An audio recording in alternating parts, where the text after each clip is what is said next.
तो फिल्म की शुरुआत में हम एक ऐसे गैंगस्टर को दिखाना चाहते हैं जिससे पूरा शहर डरता था। लेकिन अब जब उसका राज खत्म होने वाला था तो शहर में एक और गैंग भी उभर आया था जो तेजी से अपना आतंक फैला रहा था। यह सुनकर बॉस इतना गुस्सा हो जाता है कि वह इस कहानी को बताने वाले के मुंह में चाकू रख देता है और एक तरफ से उसके मुंह में छेद कर देता है। इस गैंगस्टर के घर के बाहर हम देखते हैं कि सगाटा पाइप से छत पर चढ़ता है और इस गैंगस्टर के हाथों से लड़ते हुए उसे पीटना शुरू कर देता है। फिर वह मृत बॉडीगार्ड को पकड़कर सीढ़ियों पर चढ़ते हुए गार्ड्स पर गिरा देता है, जिससे सभी देर से पहुंचते। अब तक गैंगस्टर को भी हमले की खबर मिल चुकी थी। वह इस स्थिति से बचने के लिए कार के पास आता है और देखता है कि ड्राइवर पहले ही मारा जा चुका है। वह अब कमरे में आता है और अपनी तराज से बंदूक निकालता है, जब तक कि सगाटा भी घर के अंदर नहीं आ जाता। उसे रोकने के लिए इस गैंगस्टर का दाहिना हाथ उससे लड़ने लगता है और अपने सामने आने वाली हर चीज से वो सगाटा पर हमला करके उसे रोकने में सफल हो जाता है। अब सगाटा की कहानी खत्म करने के लिए उसने भी एक नुकीली चीज उठाई और सगाटा को नीचे गिरा दिया। इससे पहले कि वह सगाटा को चाकू मार पाता, सगाटा ने चाकू उठाया और उसका हाथ काट दिया और फिर वह अपने मालिक के पीछे गया जो बंदूक लेकर खड़ा था। जैसे वह सगाटा के सामने आया उसने उसे गोली से भून दिया। उसे ये भी नहीं दिखा कि वह अपने ही आदमी पर हड़बड़ी में गोलियां चला रहा है। जिस दिन सगाटा ने अपनी ढाल बनाई जिसे सगाटा ने अपनी ढाल बनाए और अब उस पर हमला करने जाता है और गोली चलाकर वह उस आदमी को मार देता है और पूरे गिरोह की कहानी खत्म कर देता। अब गिरोह के बाकी लोग सगाटा पर पीछे से हमला करने वाले थे, जिसके बारे में सगाटा को पता नहीं था। सगाटा को मारने से पहले किसी ने पीछे से उस पर गोली चला दी। देखा गया कि वह फुजीता था जिसके लिए सगाटा काम करता था। उसके पास एक सुरक्षा एजेंसी थी और उसने इस तरह के गिरोह को मारने के लिए सगाटा को काम पर रखा था। लेकिन आज सगाटा रिटायरमेंट ले रहा था क्योंकि उसने तय किया था कि वह अपना बचा हुआ समय अपने परिवार के साथ बिताएगा, जबकि फुजीता उससे कहता है कि तुम्हें अब मिशन करने की ज़रूरत है। लेकिन वह नहीं सुनता और अपने घर आ जाता है। जब वह घर आया तो उसने देखा कि उसका एक छोटा परिवार है, लेकिन वह खुश है। उसकी बेटी और पत्नी। जब वह उनसे मिलने के बाद नहाने गया तो उसे बाहर से कुछ अजीब सी आवाज़ें सुनाई दी। जब वह बाहर आया तो उसने देखा कि एक पूरा गिरोह उसकी बेटी और पत्नी को बंधक बना रहा है। वो गिरोह नकाब पहने हुए था, इसलिए सगाटा उन्हें पहचान नहीं पाया। लेकिन गिरोह का नेता उनसे कहता है कि तुमने बहुत अच्छा काम किया, याहूजा गिरोह को मारकर तुमने हमारे लिए बहुत आसान कर दिया। अब हम पूरे शहर में अकेले रह जाएंगे, लेकिन अब हमें सिर्फ एक व्यक्ति से परेशानी है, समझे है ना? जिसने याहूजा गैंग को मारा वो हमारे गैंग को भी मार सकता है। तो मैंने सोचा कि पहले मैं उसका काम तमाम करता हूँ। जैसे ही बॉस कहता है, एक आदमी सगाटा की बेटी डियो को पकड़ लेता है। उसे देखते ही सगाटा को गुस्सा आ जाता है और वो उस पर हमला कर देता है और सगाटा को चेतावनी देने के लिए यहाँ से एक और गैंगस्टर बॉस को उसकी टेबल पर लेटाकर गोली मार देता है ताकि सगाटा को पता चले कि उसके परिवार को बंधक बना लिया गया है। जैसे ही सगाटा ने उसकी चेतावनी देखते हुए खुद को लड़ने से रोका तो अब गैंगस्टर उसे मारने लगे। उसने अपने पिता को बुरी हालत में देखकर डियो उसे अपने पिता को छोड़ने के लिए कहता है, लेकिन वो एक बात नहीं सुनते। सगाटा की पत्नी भी रो रही थी। उसके रोने की वजह से ये गैंगस्टर बहुत परेशान हो जाता है और उसे गोली मारकर उसकी कहानी खत्म कर देता है। इससे पहले उसने सगाटा की बेटी डियो को गोली मारी थी। सगाटा ने डियो को यहाँ से भाग जाने के लिए कहा, लेकिन गैंगस्टर ने उसकी बेटी को गोली मारकर उसे मार डाला और यहाँ सगाटा पूरी तरह से टूट चुका था। उसके बाद उसने सगाटा को भी गोली मार दी और ये गिरोह यहाँ से चला गया। किसी को पता नहीं चला कि कोई गिरोह है जो उस पूरे परिवार को मार डालता। जब पुलिस हत्या वाली जगह पर आई, उन्हें लगा कि एक पागल आदमी ने अपने परिवार को मार डाला और फिर मर गया और ये खबर टीवी पर प्रसारित हुई। समय बीतता है और 12 साल बाद हमें इस शहर के मेयर सोनोहारा को दिखाया जाता है एक प्रेस कॉन्फ्रेंस में। वो बता रहे थे कि उन्होंने कैसे शहर का विकास किया, कैसे उन्होंने अपराध से भरे इस शहर को एक प्रगतिशील शहर में बदला। जो सुनने के बाद एक रिपोर्टर यहाँ आता है और उनसे कहता है, क्या आप गलत कह रहे हैं? पिछले 10 सालों में यहाँ बहुत से लोग गायब हो चुके हैं। उस आदमी के गायब होने के बारे में आप क्या सोचते हैं? उसका रिजॉर्ट कौन बना रहा था और उसके रिजॉर्ट की जगह तुम्हारा मॉल बना दिया गया। सोनीहारा ने कहा कि ये सब मुझे बदनाम करने की अफवाह है। हालांकि उसके पास सबूत भी थे, लेकिन सोनोहारा ने सब कुछ कह दिया और उसे बैठा दिया। दूसरी तरफ हमें दिखाया गया कि नायक सगाटा अभी भी जीवित है, लेकिन उसकी हालत बहुत खराब है। उसे लकवा मार गया है, वह बोल नहीं सकता, चल नहीं सकता और कुछ भी नहीं कर सकता। उसकी देखभाल फुजीता कर रहा है, जिसके लिए सगाटा पहले काम करता था। इस तरह दिनचर्या चलती रहती है। सगाटा का पूरा काम कोई दूसरा व्यक्ति करता है। वह उसे शहर पर ले जाता है, खाना खिलाता है और वापस घर लाता है। एक दिन जब वह शहर के बाद सगाटा को घर ला रहा था, जैसे ही एक आदमी आया उन्हें सगाटा पर हमला कर दिया और उसके हाथ में चाकू घोंप दिया। आज सगाटा की देखभाल करने वाला डरा हुआ था। हमें पता चला कि ये याहुजा गिरोह का आदमी था जिसका हाथ सगाटा ने काटा था और वह अपना बदला लेने के लिए यहाँ आया था। लेकिन अब सगाटा उससे बदला लेने की हालत में नहीं था। दूसरी तरफ हमें दिखाया गया कि जो रिपोर्टर अपना अपराध सोनू आराव के सामने रख रहा था, वह अभी भी एक आदमी से उसके अपराध के बारे में जानकारी ले रहा है। इसका चेहरा फिल्म की शुरुआत में याहुजा गिरोह के नेता ने काट दिया था। वह शहर में हो रहे अपराध के बारे में जानता था। वह बताता है कि कैसे सोनू आराव ने अपने रिजॉर्ट के और मॉल के लिए लाइसेंस प्राप्त किया। रिपोर्टर ये सब लिख रहा था। इसी बीच किसी ने उसकी कार का शीशा तोड़ दिया। वो आदमी नकाब पहने हुआ था। रिपोर्टर कार से भागने की कोशिश करता है लेकिन वो पकड़ा जाता है। नकाब पहने हुए आदमी ने जानकारी देने वाले आदमी को भी पकड़ लिया। उसने बंदूक उसके मुंह में डाली, उसे गोली मारी और उसे मार डाला। फुजीता को सिर कटा हुआ दिखाया गया था। उसे अतीत की यादें थी। उसे पता था कि उसने गिरोह को सगाटा के परिवार के बारे में बता दिया था। वह गिरोह जिसने सगाटा के परिवार को मार डाला और आज भी इस बात का पछतावा है। इसलिए वह सगाटा की देखभाल करता था। इधर अस्पताल में भर्ती एक पुलिस अधिकारी सगाटा के पास पहुंचता है और किसी काम से गार्ड को उसके पास भेजता है और यहाँ आते ही उसने नकाब पहन लिया। इसका मतलब कि पुलिस अधिकारी भी मांगेनी गिरोह का हिस्सा था जिसने सगाटा के परिवार को मार डाला और अब वह सगाटा को खत्म करने आया था। वह ड्रिप में जहर डाल रहा था और सगाटा उसे देख रहा था। उसके अंदर गुस्से और बदले की आग थी जिसने उसके लगभग शरीर में जान डाल दी। सगाटा ने अपनी ड्रिप उतारी और खुद को बिस्तर से नीचे गिरा लिया। फिर उसने उस आदमी को पीछे से पकड़ लिया और नीचे गिरा दिया। लेकिन अब वह बहुत ताकतवर नहीं था, इसलिए अगली बार जब गैंगस्टर आया तो वो बेहोश हो गया। इस बीच दूसरे अधिकारी भी उसके पास आ गए। जब उनमें से एक ने अपने सीनियर को नकाब पहने देखा तब उसे सारा खेल समझ में आ जाता। अब अगर वह मुंह नहीं खोलता, नकाबपोश अधिकारी उसके चेहरे पर तकिया रखकर उसे गोली मार देता। दूसरे अधिकारी ने अपने सीनियर से कुछ नहीं कहा क्योंकि वह भी गिरोह का हिस्सा था। लेकिन अब वह डॉक्टर के बारे में सब कुछ देख चुका था, इसलिए दूसरा आदमी डॉक्टर को पकड़ लेता और उसे मार देता। इस लड़ाई में उसने सगाटा पर ध्यान नहीं दिया जो अब होश में आ गया।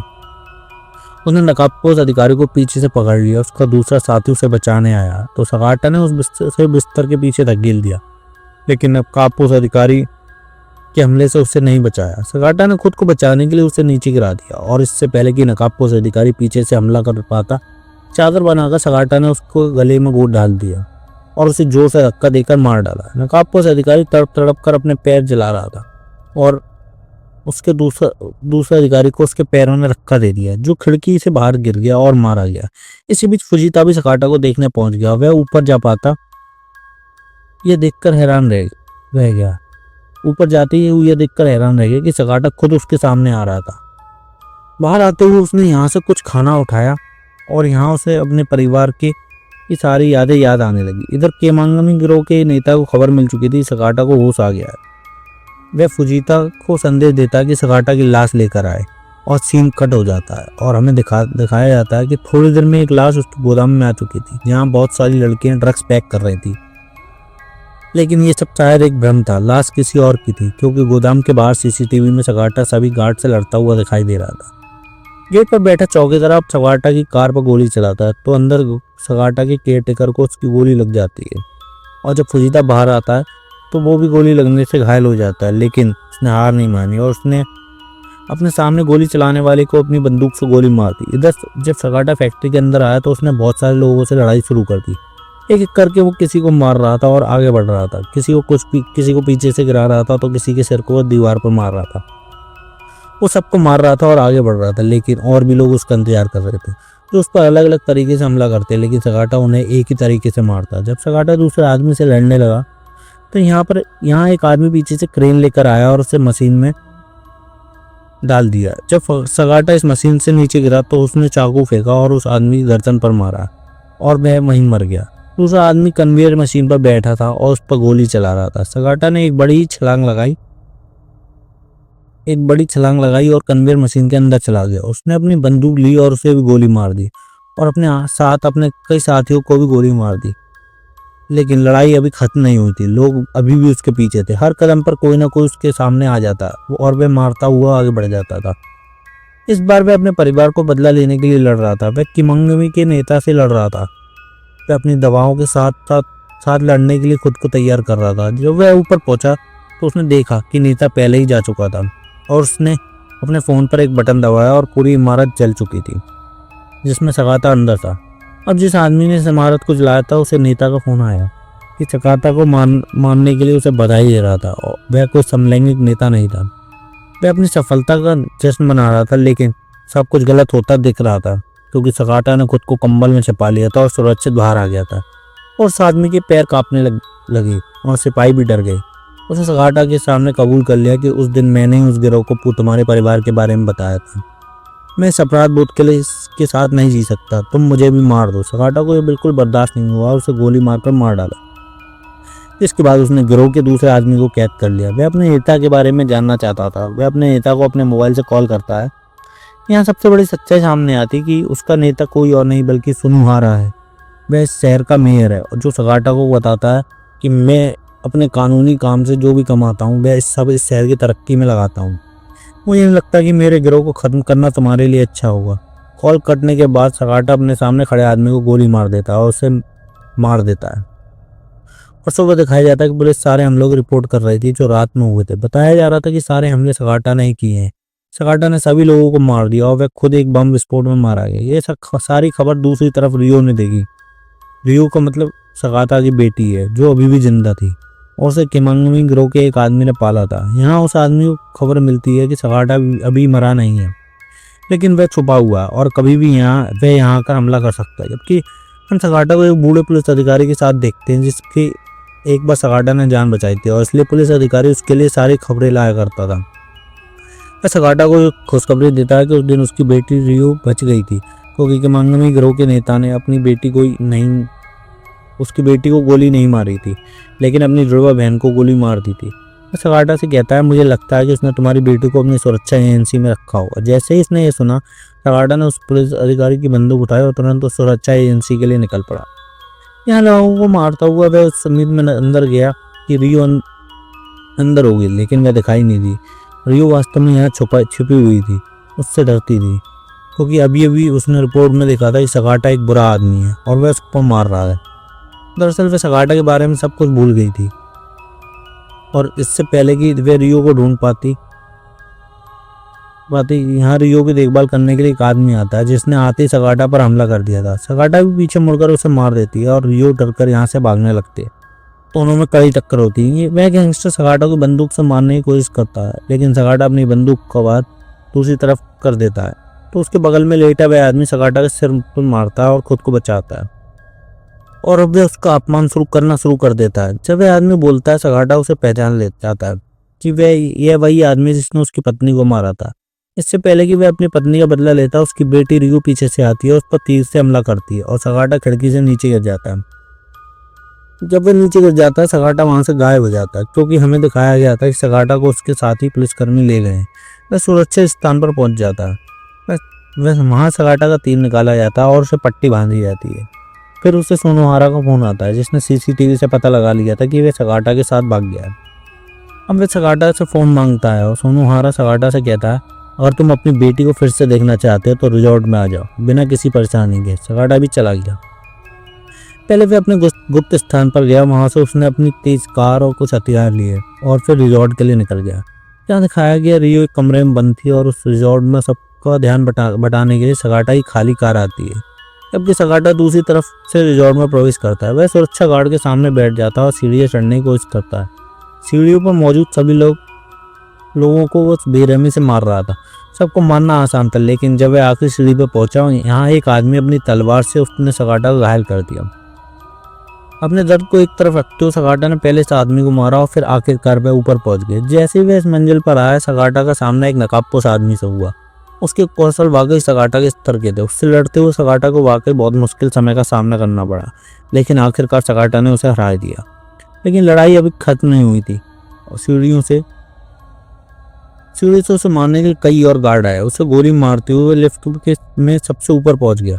वह इस मंजिल पर रियो से मिलने वाला था। जब रियो ने उसे देखा वह चौंक गई। रियो उसे पहचान नहीं पाई। रियो को देखकर सगाता बहुत भावुक हो गया और उसके भावनात्मक विनाश का फायदा उठाते हुए एक नकाबपोश आदमी ने उस पर पीछे से हमला कर दिया और उसे बेहोश कर दिया।